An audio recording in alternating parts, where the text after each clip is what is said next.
জগৎ বিখ্যাত আলেম মুহাদ্দিস আব্দুল্লাহ ইবনুল মুবারক রাহিমাহুল্লাহ মরুভূমির ভিতর দিয়ে যাচ্ছেন। তাকায় দেখেন একজন মুরব্বী মহিলা বসে আছেন। সামনে যায়া বলতেছেন, এ বাবা, আমি আর আপনি যদি হঠাৎ কোথাও কাউকে দেখি মনে করে বিপদে পড়ছে, তখন আমরা খোঁজ নিতে যাই। আব্দুল্লাহ ইবনুল মুবারক মহিলাকে যা জিজ্ঞেস করলেন, মাগম, আপনি একা একা এই মরুভূমির ভিতরে বসে আছেন, আপনি কি কোনো বিপদে পড়ছেন কিনা?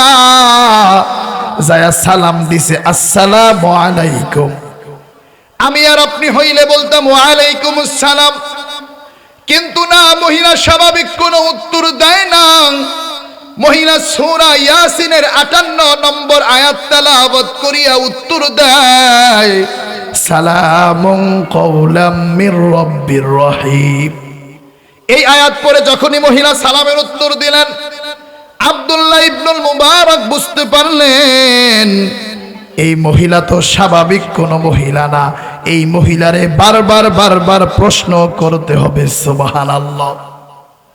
আব্দুল্লাহ ইবনুল মুবারক পরবর্তী প্রশ্ন করলেন, মাগো, আপনি কি পথ হারাইয়া গিয়েছেন নাকি, আমার একটু বলেন। এবারও মহিলা স্বাভাবিক কোনো উত্তর দেয় না। এবার মহিলা সূরা আরাফের 186 নম্বর আয়াত তেলাওয়াত করে উত্তর দেয়, মাইয়ুদলিলিল্লাহু ফালা হাদিয়া লা। এই আয়াত তেলাওয়াত করে মহিলা বুঝাইলেন, আব্দুল্লাহ, হ্যাঁ, আমি পথ হারায় গেছি। আব্দুল্লাহ ইবনুল মুবারকের মাথাটা আরো বড় গরম হয়ে গেল। কিরে, আমি তারে যাই জিগাই সেদি স্বাভাবিক কোনো কথা বলে না, কোরআনের আয়াত দিয়া উত্তর দেয়। সুবহানাল্লাহ। পরবর্তী প্রশ্ন করলেন, মাগো, আপনি কই যাইবেন? আমি আর আপনি হইলে বলতাম শরীয়তপুর যাব, আরবিতে বললে বলতাম মুহাফাজাতি শরীয়তপুর ওয়া মারকাজু শুরতা নরিয়া ওয়া কারিয়াতি চান্দুরি ওয়া মাকতাবুল বারিদ ভোজেশ্বর। আমি আর আপনি এইভাবে আরবিতে উত্তর দিতাম স্বাভাবিক, কিন্তু মহিলা স্বাভাবিক কোনো কথা বলেন না। মহিলা সূরা বনি ইসরাইলের 1 নম্বর আয়াত তেলাওয়াত করে উত্তর দেয়, সুবহানাল্লাযী আসরা বিআবদিহি লাইলাম মিনাল মাসজিদিল হারাম ইলাল মাসজিদিল আকসা। মহিলা এই আয়াত পড়ে বুঝাইলেন, আব্দুল্লাহ, ওই যে ফিলিস্তিনের জেরুজালেমের এলাকা, যেখানে মসজিদুল আকসা, সেখানে হলো আমার বাড়ি, সেখানে হলো আমার বাড়ি। সুবহানাল্লাহ। এবার আব্দুল্লাহর মাথা আরো বড় গরম। এই মহিলার জবান দিক দিয়া স্বাভাবিক কথা বের করতেই হবে রে। পরবর্তী প্রশ্ন করলেন, মাগো, আপনি এই মরুভূমির ভিতরে কয়দিন যাবত আছেন, কয় রাত যাবত আছেন? এবারও মহিলা স্বাভাবিক কোনো কথা বলেন না। এবার মহিলা সূরা মারিয়ামের 10 নম্বর আয়াত তেলাওয়াত করলেন, সালাসা লায়ালিন সাওয়িয়া। এই আয়াত পড়ে মহিলা বুঝাইলেন, আব্দুল্লাহ, আমি এই মরুভূমির ভিতরে 3 দিন 3 রাত যাবত অবস্থান করতেছি। আল্লাহু আকবার। আরে আব্দুল্লাহ ইবনুল মুবারক পরবর্তী প্রশ্ন করলেন, মাগো, এই মরুভূমির ভিতরে আপনি অজুর পানি পান কই? এবারও মহিলা স্বাভাবিক কোনো কথা বলেন না। মহিলা সূরা মাইদার 10 নম্বর 6 নম্বর আয়াত তেলাওয়াত করে উত্তর দেয়, ফাইন লাম তাজিদু মাআন ফাতায়াম্মামু সাঈদান তাইয়্যিবা। এই আয়াত পড়ে মহিলা বুঝাইলেন, আব্দুল্লাহ, মরুভূমির ভিতরে হয়তোবা পবিত্র পানি নাই, কিন্তু আমরা ছোট্ট সময়ে পড়েছি যেইখানে পবিত্র পানি পাইবা না, সেইখানে পবিত্র মাটি দিয়া তোমরা তায়াম্মুম করবা। আমি এই মরুভূমির ভিতরে তায়াম্মুমের মাধ্যমে আমার পবিত্রতা অর্জন করি। একটু জবানটা ছেড়ে দিয়ে পড়েন না সুবহানাল্লাহ। আব্দুল্লাহ ইবনে মুবারক মহিলারে যাই দিগায় সবই কোরআন দিয়া কথা কয়। পরবর্তী প্রশ্ন করলেন, মাগো, আমি আপনারে যেইভাবে প্রশ্ন করি আপনি কেন কোরআনের আয়াত দিয়া উত্তর দেন রে? এবারও মহিলা স্বাভাবিক কোনো কথা বলেন না। এবার মহিলা অত্যন্ত সুন্দরভাবে জানায়া দেয়, ইদিয়া তালাক্কাল মুতালাক্কিয়ানি আনিল ইয়ামিনি ওয়া আনিশ শিমালি কাঈদ মা ইয়ালফিযু মিন কাওলিন ইল্লা লাদাইহি রাকীবুন আতীদ। এই আয়াত পড়ে মহিলা বুঝাইলেন, আব্দুল্লাহ আমি যখন কথা বলি আমার ডান কাঁধে একজন ফেরেশতা, আমার বাম কাঁধে একজন ফেরেশতা, তারা সবকিছু রেকর্ড করার জন্য খাতা কলম নিয়ে বসে আছে। আমি যদি একটা কথাও আমার জবান দিয়ে ফাউল বের হয়, মিথ্যা বের হয় রে, ফেরেশতারা সম্মানিত লেখকগণ লিখে ফেলবেন। এই কারণে আমি স্বাভাবিক কোনো কথা বলি না, আমি যাই জিগাই সবই কোরআন দিয়া কথা কই। সুবহানাল্লাহ। এবার পরবর্তী প্রশ্ন করলেন, মাগো এই মরুভূমির ভিতরে আপনি খাবার দাবার পান কই? এবারও মহিলা স্বাভাবিক কোনো কথা বলেন না। এবার মহিলা সূরা শুআরা এর ৭৯ নম্বর আয়াত তেলাওয়াত করিয়া উত্তর দেয়, আল্লাযী হুয়া ইউতঈমুনি ওয়া ইয়াসকিন। এই আয়াত পড়ে মহিলা বুঝাইলেন, আব্দুল্লাহ যেইখানে দুনিয়ার কেউ খাবার দিতে পারে না সেইখানে একজন মালিক খাবার দিয়ে দেয়। আওয়াজ দিয়া পড়েন না, সেই মালিক কে? সেই মালিক হলেন আল্লাহ, সেই মালিক হলেন আল্লাহ। এবার আব্দুল্লাহ ইবনুল মুবারক পরবর্তী প্রশ্ন করলেন, মাগো সবই বুঝলাম, আল্লাহ খাবার পাঠায়া দেয়, আমার ব্যাগের ভিতরে খাবার আছে, আপনি খাইবেন নি? এবারও মহিলা স্বাভাবিক কোনো কথা বলেন না। মহিলা তেলাওয়াত করেন, সুম্মা আতিম্মুস সিয়ামা ইলাল লাইল। মহিলা এই আয়াত পড়ে বুঝাইলেন, আব্দুল্লাহ আমি হলাম রোজাদার, আমি এখন খাবো না। এবার পরবর্তী প্রশ্ন করলেন, মাগো এখন তো রমজান মাস না, এখন আপনি কিসের রোজা রাখলেন? এবারও মহিলা স্বাভাবিক উত্তর দেয় না। এবার মহিলা বলে, ফামান তাতাওয়া খাইরান ফাহুয়া খাইরুল্লাহ। এই আয়াত পড়ে মহিলা বুঝাইলেন, আব্দুল্লাহ এখন রমজান মাস নয়, তাতে কি হয়েছে, আমি নফল রোজা রাখছি, নফল রোজা রাখছি। সুবহানাল্লাহ। আব্দুল্লাহ ইবনুল মুবারক কয়, মহিলার সাথে কথা বলার আপনাই, স্বাভাবিক কোনো কথা বার করতে পারি না। এবার মহিলারে বলে, আম্মা যা আমার সাথে উট আছে, আপনি উটের উপরে উঠেন, চলেন আপনার সন্তানের কাছে আপনাদেরকে নিয়ে যায়। বাবা সময় যেহেতু সংক্ষেপ, আজানের সময় কাছায় গেছে, অত্যন্ত সংক্ষেপে ঘটনাটা শেষ করে দিব। এবার সুন্দরভাবে উটের উপর উঠাম, মহিলা সামনে যাইতাছে। সামনে যাইতে যাইতে যায়া দেখে এক জায়গায় অনেক মানুষজন, অনেক কাফেলা। এবার আব্দুল্লাহ ইবনুল মুবারক কয়, মাগো দেখেন দি তাকায়া, এইখানে আপনার দলের লোকজন আসেনি, সন্তানরা আসেনি? আমি আর আপনি হইলে বলতাম হ্যাঁ আছে, তাদেরকে ডাক দাও। এবারও মহিলা স্বাভাবিক কোনো কথা বলেন না। এবার মহিলা সূরা কাহাফের একটা আয়াত তেলাওয়াত করেন, আল মালু ওয়াল বানুনা জিনাতুল হায়াতিদ দুনিয়া। এই আয়াত পড়ে মহিলা বুঝাইলেন, আব্দুল্লাহ এইখানে আমার সন্তানরা আছে, এইখানে আমার কাফেলার সব লোকজন আছে। এবার আব্দুল্লাহ একটু হাইসা দিলেন, হাইসা দিয়া মনে মনে বলতে লাগলেন, মহিলা এতক্ষণ তুমি কোরআন ছাড়া কথা বলো নাই, এবার তুমি কোরআন ছাড়া কথা বলবা। কারণ তোমার 3 সন্তান বা কয় সন্তান জানি না, তোমার সন্তানদের নাম তুমি কিভাবে বলবা, কারণ সেগুলো তো কোরআনের আয়াত না। এবার আব্দুল্লাহ ইবনুল মুবারক পরবর্তী প্রশ্ন করে, মাগো আপনার সন্তানদের নাম বলেন, আমি তাদেরকে ডাক দেই। এবার মহিলা স্বাভাবিক কোনো কথা বলেন না। মহিলা 1 নম্বরে তেলাওয়াত করেন, ওয়াত্তাখাযাল্লাহু ইব্রাহিমা খলিলা।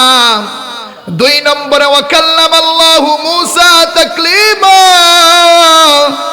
3 নম্বরে মহিলা তেলাওয়াত করেন, ইয়া ইয়াহইয়া খুযিল কিতাবা বিকুওয়া। আব্দুল্লাহ ইবনুল মুবারকের মাথায় হাত, কারণ তিনি মনে করেছিলেন সন্তানদের নাম স্বাভাবিক কোনো কথা বলবেন। আরে এবার আব্দুল্লাহ ডাক দিলেন, ও মূসা কালিমুল্লাহ, ও ইব্রাহিম খলিলুল্লাহ, ও ইয়াহইয়া আসো আসো আসো, তোমাদের মায়ের নিয়ে আসছি। এরে বাবা, যেই সন্তানরা হারানো মাইকে পাইছে তাদের চাইতে বড় আনন্দে আর কেউ নাই। এবারও মহিলা স্বাভাবিক কোনো কথা বলেন না। সন্তানরা যখন আসছে, আমরা অনেক সময় বলি মেহমান আসছে বাজারে যাও, তাদের জন্য খাবার দাবার নিয়ে আসো। মহিলা এই কথাটাও স্বাভাবিক বলেন না। মহিলা তেলাওয়াত করেন, ফাবাআসু আহাদাকুম বিওয়ারিকিকুম হাযিহি ইলাল মাদিনা ফালইয়ানজুর আইয়ুহা আযকা তুআমা। এই আয়াত পরে মহিলা বুঝাইলেন, এই তোমরা 3 সন্তানের একজন বাজারে যাও, ভালো খাবার নিয়ে আসো, আব্দুল্লাহরে মেহমানদারি করাও। একটু জোরে জোরে পড়েন না সুবহানাল্লাহ। ও আমার উপশির আম্মা জানেরাম, ও আমার যুবতী বোনেরা, ও আমার মুরব্বী বাবারা, ও আমার কলিজার টুকরা যুবক ভাইয়েরা, আহারে দেখো দেখো দেখো, তুমি আর আমি কোরআন পড়তে পারি না, অথচ দুনিয়ার ভিতরে এমন একজন মহিলা যিনি তেলাওয়াত করতে করতে কোরআনের আয়াতগুলো তার এত বেশি মুখস্থ হয়েছে, তিনি স্বাভাবিক কোনো কথা বলেন না, সবই কোরআন দিয়া কথা কয়। এবার আব্দুল্লাহর সামনে খাবার দিছে, আব্দুল্লাহ ইবনুল মুবারক প্লেটে খাবারগুলো লাড়তাছে। আমি আর আপনি হইলে বলি সুন্দরভাবে খাবার খাও, মহিলা এই কথাটাও স্বাভাবিক কোনো কথা বলেন না। মহিলা সূরা আল হাক্ক 29 নম্বর পারা, সেই সূরার একটা আয়াত তেলাওয়াত করেন, কুলু ওয়াশরাবু হানিআম বিমা আসলাফতুম ফিল আইয়ামিল খালিয়া। এই আয়াত পড়ে মহিলা বুঝাইলেন, আব্দুল্লাহ তুমি পেট পূরণ করে খাও, তুমি পেট ভর্তি করে খাও। আল্লাহু আকবার। এবার আব্দুল্লাহ ইবনুল মুবারক চোখের পানি ছেড়ে দিয়েছে, চোখের পানি ছেড়ে দিয়ে বলতেছে, রে সন্তান, আমি এই পর্যন্ত তোমার মায়ের সাথে সফর করলাম, তোমার মারে কত কিছু জিগাইলাম, তোমার মা কোনো কিছুই স্বাভাবিক কোনো কথা কেন বলে না, তোমার মা এমন কেন? সবাই আল্লাহু আকবার বলার জন্য রেডি হয়ে যাও। তার 3 সন্তানরা বলে, আব্দুল্লাহ শোনো, আমার মা আজকে 1 দিন না, 2 দিন না, 3 দিন না, গত 40টা বছর আমার মা এইভাবে কোরআনের আয়াত দিয়া মানুষদের সাথে কথা বলেন, কোনো কথা স্বাভাবিক কোনো কথা বলেন না। এরে বাবা, আকাশ বাতাস প্রকম্পিত কইরা, শীতকে উপেক্ষা কইরা 20 বছরের জুয়ানদের মতো একটু আওয়াজ দিয়া পড়ো না আল্লাহু আকবার। এরে বাবা, একজন মহিলার মতো আমাদেরও হাত পাও নাক কান গলা সবই আছে, তাহলে তুমি আর আমি কেন তেলাওয়াত করতে পারি না? এই কারণে আমার উপশির বাবারা যারা আছো, তেলাওয়াত করতে পারো বা না পারো, আমার আম্মা জানেরা যারা আছেন তেলাওয়াত করতে পারেন বা না পারেন, আগামীকাল থেকে কোরআনটা ধরবেন, আগামীকাল থেকে কোরআনটা স্পর্শ করবেন, আগামীকাল থেকে কোরআনটা চুমা দিবেন। কে কে আসি 2টা হাত উঠায় আল্লাহরে দেখায় দাও। নারায়ে তাকবীর, নারায়ে তাকবীর। আল্লাহ তুমি আমাদের সবাইকে কোরআনের জন্য কবুল আর মঞ্জুর করো। সকলেই ভালো থাকবেন, সুস্থ থাকবেন। সুন্দরভাবে আজকের ওয়াজ থেকে, তাফসীর থেকে আমরা নিয়ত করব যে একটা সূরা পারি না, সেও আগামীকাল ইমাম সাহেব যা বলবো, ইমাম সাহেব তালিবুল ইলম আমার অত্যন্ত সুন্দরভাবে কুল হুয়াল্লাহ সূরাটা শিখায়া দাও, কুল আউযু বিরাব্বিন নাস শিখায়া দাও। কারণ বাবা, কে কখন দুনিয়া থেকে চলে যায় এর কোনো নিশ্চয়তা নাই। কয়দিন আগে আহারে দেখলাম আমাদের মতো একজন কোরআনের পাখি গাইবান্ধা জেলা এই চেয়ারে বসে বয়ান করতেছেন, বয়ানের ভিতরে তার রূহটা বের হয়ে গেল। কে কখন দুনিয়া থেকে চলে যায় জানি না। এই কারণে মুরব্বীরা বলেন, আদ-দুনিয়া মাজরাআতুল আখিরা, দুনিয়া হলো আখিরাত কামায়ের জায়গা। এই দুনিয়া থেকে আমি আর আপনি যদি একটু আখিরাতের সামানা নিয়ে যাইতে পারি, ওই কবর আমার আপনার জন্য ভালো স্থান। আর যদি আখিরাতের সামানা নিতে না পারি, ওই কবর আমার আপনার জন্য অনেক কঠিন ঘর, কঠিন। এবার আসেন ইমানদার মুমিন মুসলমান, এই তো কোরআনের সাথে পরিচয়টা করায়া দিলাম। এবার যদি আমি আর আপনি জানতে চাই, আমিনুল আব্বা, তুমি তো আমাদের সন্তান, সুন্দরভাবে জানায়া দাও কোরআন পড়ার ফজিলতটা কি। মায়ার নবীর কয়েকটা হাদিস শুধু শোনায়া যায়। মায়ার নবী, দয়াল নবী বলেন, গো মান ক্বারা হারফাম মিন কিতাবিল্লাহ ফালাহু বিহি হাসানা ওয়াল হাসানাতু বিআশরি আমসালিহা লা আকুলু আলিফ লাম মিম হরফুন ওয়ালাকিন আলিফুন হরফুন ওয়া লামুন হরফুন ওয়া মিমুন হরফুন। মায়ের নবী দয়াল নবী বলেন, দুনিয়ার ভিতরে যেই মানুষগুলা কোরআনের একটা হরফ তেলাওয়াত করে, সাথে সাথে আল্লাহ রব্বুল আলামিন তার আমলনামায় 10টা থেকে অগণিত সওয়াব দিয়া দেয়। সুবহানাল্লাহ।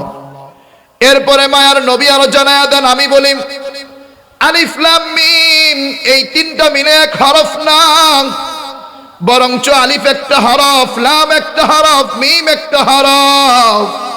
এই কথার অর্থ হইল, এই যে আমরা যারা এইখানে বসা আছি, রাস্তায় আমাদের কত ভাই ব্রাদার বসা আছেন, আম্মা জানেরা কতজন কত স্থান থেকে শুনতেছ, আমরা যদি শুধুমাত্র এখন আলিফ লাম মিম তেলাওয়াত করি, সবাই আমার সাথে পড়েন আলিফ লাম মিম।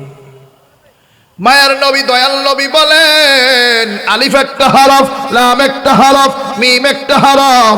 এই কথার অর্থ হইল, তুমি আর আমি যদি শুধুমাত্র আলিফ লাম মিম পড়ি, আল্লাহ রাব্বুল আলামিন তোমার আমার আমলনামায় সাথে সাথে 10টা থেকে অগণিত 30টা নেকি থেকে অগণিত সওয়াব দিয়া দেয়। সুবহানাল্লাহ।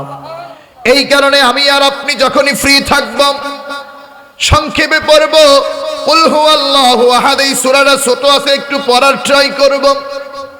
আলিফ লাম মিম মনে মনে তেলাওয়াত করব, যে যতটুকু পারি সেইখান থেকে তেলাওয়াত করব। আমার আল্লাহ রব্বুল আলামিন হরফে হরফে 10টা থেকে অগণিত নেকি দিয়া দিবেন। সুবহানাল্লাহ। একটা জিনিস দেখেন রে বাবা, মায়ার নবী দয়াল নবী বলেন, মই মুরব্বীরা যারা আছেন তারা ভালো করে বুঝবেন। আগে যখন আমরা সকাল করতাম, প্রত্যেকটা ঘর থেকে আমাদের দাদিরা নানিরা সূরা ইয়াসিনের তেলাওয়াতের আওয়াজ আসত।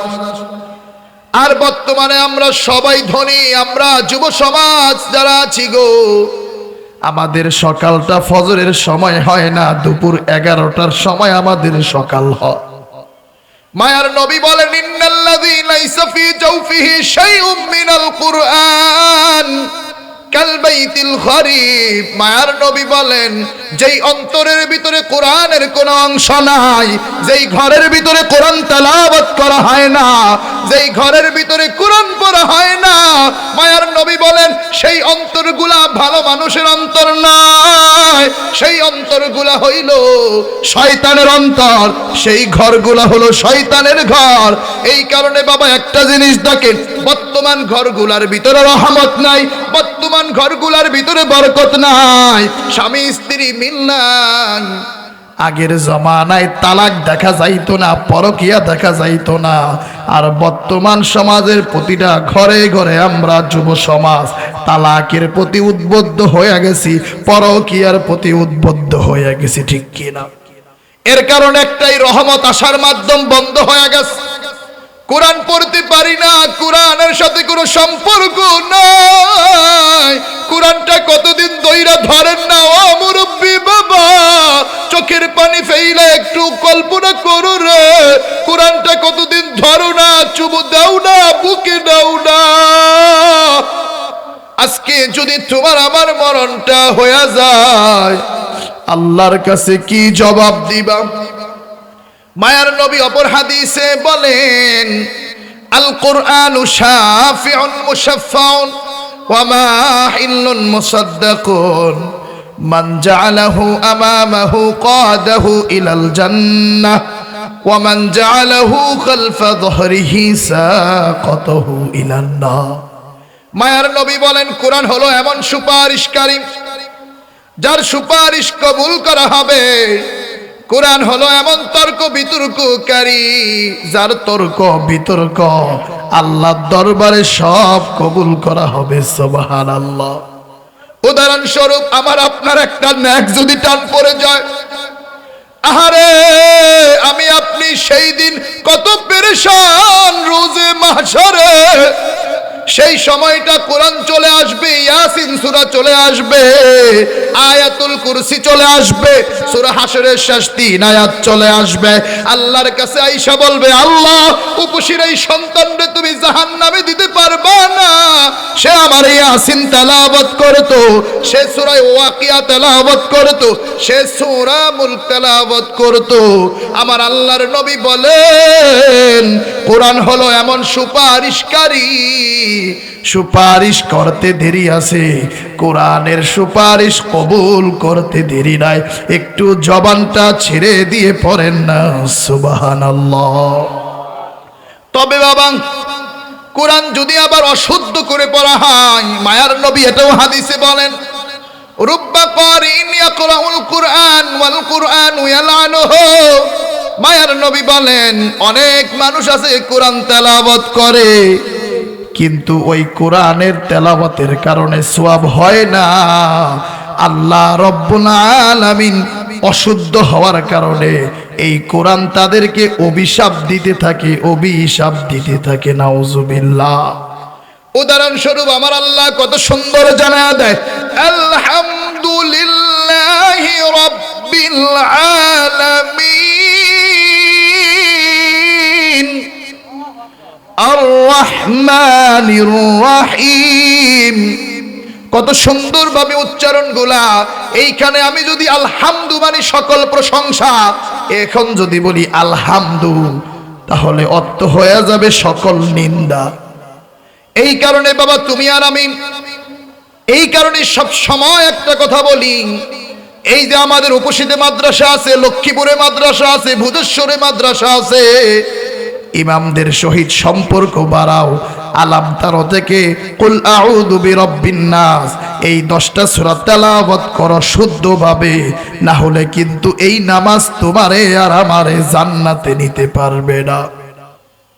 এলাকার ভিতরে যত মসজিদ আছে দেখবেন, মসজিদের ভিতরে আমার কথাটা মিলাইবেন। আগামীকাল মসজিদে ঢুকে দেখবেন মসজিদের কোনায় একটা কোরআনে কারীম পড়ে আছে। আহারে ধুলো মলিন, ধুলোযুক্ত, কেউ ধরে না, কেউ স্পর্শ করে না। মসজিদে আইসা এই কথা সেই কথা, দুনিয়াবি কথা। অনেকে বলে, সন্তান আমি তো কোরআন পড়তে পারি না, এই কারণে ধরি না। বাবা, কোরআন পড়তে পারো না, কিন্তু কোরআনটা ধরো, কোরআনটা বুকে নাও, চুমু খাও, চোখে নাও, গালে নাও, বরকত দিয়া দিবেন আল্লাহ। এই কারণে ইমানদার মুমিন মুসলমান, আমার মাইকের আওয়াজ যত দূর যায়,